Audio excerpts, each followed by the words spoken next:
महापालिकांमध्ये महापौर पदाचं आरक्षण काढण्यासाठी नगरविकास विभागाचा 14 नोव्हेंबर 2006 रोजीचा राजपत्रित प्रकाशित आदेश असल्याची सूत्रांची माहिती आहे। मुंबई महापालिका कायदा 1948 मध्ये तरतुदी अनुसूचित जाती किंवा अनुसूचित जमातींचं 3 किंवा त्यापेक्षा अधिक आरक्षित वॉर्ड असतील तरच ती महापालिका संबंधित आरक्षण प्रक्रियेत टाकता येते अशी माहिती सूत्रांकडून मिळते।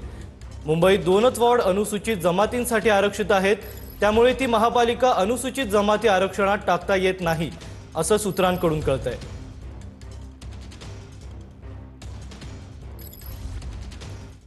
कल्याण डोंबिवलीमधील महापौर पदासाठीच्या दोन्ही उमेदवारांना अज्ञातस्थळी नेण्याची प्रक्रिया सुरू करण्यात आली आहे। हर्षाली जाधव आणि किरण भांगलेंना अज्ञातस्थळी नेण्यात येणार असल्याचं कळतंय। कल्याण डोंबिवलीमध्ये एसटी प्रवर्गाचा महापौर होणार आहे।